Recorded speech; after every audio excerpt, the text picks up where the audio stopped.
Thank the chairman. I now recognize the ranking member of the subcommittee, Jasmine Crockett.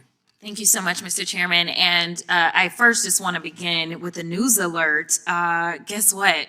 Joe Biden is not the president anymore. So maybe we can move on. Maybe we can move into the present, because it seems like we are living in the past. And listen, these are not the good old days, like you used to sit around and your grandparents would talk to you about what used to happen. What we need to be talking about is how we are going to legislate, because I think that some of my colleagues have confused what our jobs are. And I get that we're sitting in judiciary. And so it may seem as if we are here to be litigators, but we are here to be legislators, which means that we are supposed to be writing laws, not trying to have our own trials and determine whether or not something is true or not, or whatever the case is, or who should be sued, who shouldn't be sued. All I know is that a great American hero, a good senator out of New Jersey, said something to the effect yesterday as he was shattering the record for holding the floor, a record that had been held by another racist in this country. As he shattered that, he said something about the fact that this should not be about left versus right. It should be about right versus wrong. Let's be honest. What many Americans are thinking, but are rarely heard on Capitol Hill, was just said by Jasmine Crockett. The political circus is being exposed by her. A fictitious courtroom in which legislators act as prosecutors rather than enacting legislation. Crockett's fixation on yesterday's headlines and partisan score setting makes it quite evident.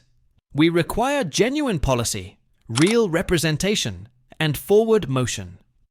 She is calling for a Congress that shows up to enact laws, not to litigate, and is putting a stop to this perilous trend where free speech is used as a cover for political threats and division.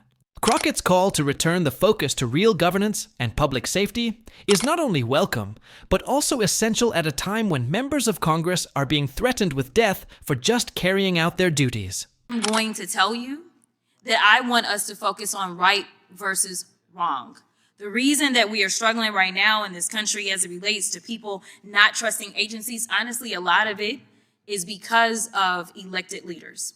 Let me tell you, one of the things that the chairman and I actually agree upon, we don't agree on a lot, is that we both know that there has been a sharp incline as it relates to threats upon our lives.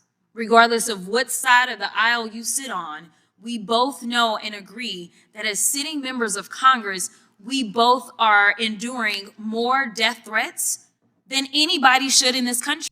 Let's not mince words. The public's trust in our elected officials is being deliberately undermined, and the consequences are being felt. The public receives a clear message when politicians spend more time spreading misinformation and stoking conspiracy theories than actually running the government. It is not worth believing in these establishments. And now, at last, both sides are realizing the horrifying truth. The number of death threats against members of Congress is rapidly increasing. It's more than a statistic. That is a sign that a system is collapsing due to its inherent inefficiencies. Chaos results when indignation is utilized as a campaign. Tactic and political theater takes the place of important policy. Although playing the blame game is convenient, the truth is that both sides have contributed to destroying credibility and escalating conflict. The repercussions are now being felt immediately, and they pose a threat to democracy as a whole, as well as to Congress. I believe that it is because of the divisive rhetoric, and it is because of the selective enforcement of things. And so when we have, and I'm gonna be clear, because I had remarks and I'm going a whole other way. To have the sitting attorney general go on, and I'm gonna call it faux news. I know some of y'all love it, but it's fake to me. To have her go on Fox News and to then decide that she wanted to send a threat to me, it was wrong. Because here it is, she is the highest law enforcement agent in this country, and people are watching and they are consuming this information, and they are believing that simply because I decided that I wanted to exercise my right to free speech, which I am not abridged from doing, that she then wanted to then politicize something that should not be politicized. I don't like Elon Musk. I'm going to say it 50,000 times. I don't like him. I don't like that he going out there and he firing people. I think that he's a crook because somehow the rest of us can't sit around and get whatever federal contracts we want. The rest of us can't sit around and get law enforcement and get them somehow ordained as federal law enforcement to protect him. The rest of us can't get our dealerships protected by the federal government. That is somebody that is operating above the law. For whatever reason, just because he has a lot of money, more money than everybody else. And yes, I am happy to see that on my birthday, which is what I said, there were peaceful protests around this world against him because he is a problem. Anyone who still adheres to democratic principles should be terrified by Bundy's Fox News appearance, which was nothing less than a masterpiece in dangerous hyperbole. It is hardly free speech when a former attorney general utilizes a national platform to make vague threats against a serving member of Congress, such as Jasmine Crockett. That is political commentary, disguised as intimidation. It's a clear illustration of how the right has manipulated media outlets to sow discord and erode responsibility. In relation to unbridled authority, let us discuss Elon Musk. This man acts as like he is above the law, disobeying the law, evading punishment, and still receiving a beating from half of Washington. Under the same system that Musk controls, regular Americans are fighting for protection or a voice. The double standard is ridiculous, and it's all a part of the same crooked game where the elite are protected by power, while those who dare to speak up are punished. You never should have somebody that is sitting that high and is going to sit up here and threaten a sitting member of Congress when she knew good and well, if she watched the entire thing, that I specifically told protesters to make sure you consult with lawyers, just like I've told protesters over and over and over in the history of me advising people to go out and exercise their constitutional right. The fact that there are other sitting members that have received letters of threat from this new DOJ tells me that they are about retribution and they are not about following the law. The reason that our party, or I won't even say our party, our country is torn apart is because we can't even agree on right versus wrong. This should not be left versus right. The only thing that we're asking is that we have law enforcement that will show up when there is an actual crime. Jasmine Crockett doesn't mince words. And to be honest, it's time for someone to say it clearly. It's not law and order when a former attorney general like Pam Bondi begins threatening current members of Congress. It's a cheap mask for political retaliation. Crockett is pointing out just what this is, a perilous change in which the goal of law enforcement is to punish political rivals rather than uphold the rule of law. She is setting a clear line, stating that you should cease manipulating the legal system if you are concerned about public safety and the integrity of our institutions. Target actual criminals rather than your ideological rivals. Not all of Bondi's actions are unprofessional.